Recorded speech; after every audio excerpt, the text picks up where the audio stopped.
Vous venez dans un ministère, il y a un ministre, vous êtes des inspecteurs des finances, vous débarquez dans un ministère qui est géré. La première des choses à faire, c'est se présenter chez le ministre, lui présenter ne serait-ce que l'ordre des missions qui vous envoie dans ce ministère. Que je sois ne serait-ce qu'informé que les inspecteurs des finances sont là, ils veulent faire le... On va filmer, monsieur, on va filmer. Suivez-moi. On va filmer. On vous donne l'ordre des missions, vous venez vous présenter au ministre avant le travail. Est-ce que vous l'avez fait? Comment vous pouvez vous comporter plus qu'un parquet? L'inspection des finances n'est pas au-dessus de la loi. Quand vous venez, j'apprends que vous venez chez le comptable, vous l'avez ravi 1000 $. Les inspecteurs des finances arrivent pour ravir un comptable 1000 $. Vous allez avec ça où? Vous lui ravissez tous ses effets personnels. Vous êtes tombé aussi en infraction et ça c'est du banditisme. Et ça, moi je ne peux pas accepter. Quand vous arrivez, le ministère est géré par un responsable, vous présentez l'ordre des missions, on vous oriente, vous allez faire votre travail. Ici il n'y a pas de voleurs, messieurs, que ce soit les enseignants fictifs, les écoles, tout est en ligne.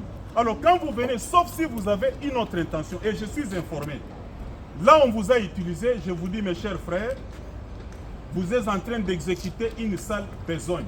Mais ce que je n'ai pas apprécié, c'est ça. En tant que ministre, je suis au bureau, vous débarquez, vous commencez à saisir des choses, vous ravissez. Quel est le mandat du parquet qui vous permet de ravir à quelqu'un 1000 $?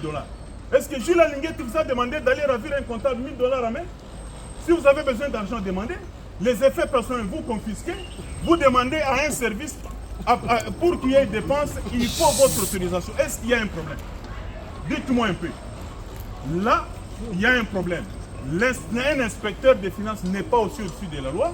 Vous n'avez pas appris qu'il y a eu un détournement. C'est pour faire ce que vous faites là et vous commencez à faire du théâtre et vous avez exagéré. Je crois que là, la justice va s'occuper de nous tous et vous avez exagéré. Commencez par remettre les 1000 $ que vous avez ravis à un agent de l'EPST ici.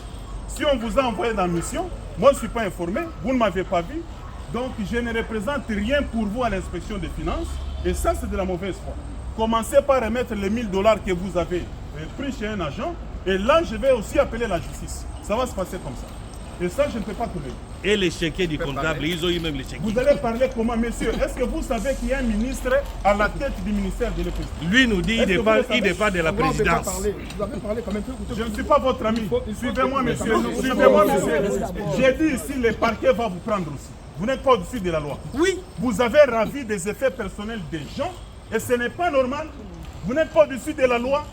Et là, vous êtes venu créer des problèmes dans un ministère où il n'y en a pas. Et je suis informé, on vous a envoyé. Je suis désolé. Le parquet va aussi vous entendre. À quel titre et sur base de quoi vous avez ravi des effets personnels à quelqu'un? Je peux parler, excellent. Et c'est un cas de flagrance. Hein? Tous nous allons partir avec vous.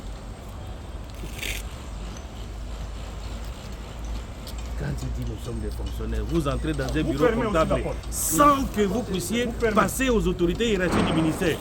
Ça c'est faux. Quel fonctionnaire que vous êtes? C'est la première fois. Hein? C'est la première fois. Vous croyez que c'est vous-même qui faites des missions?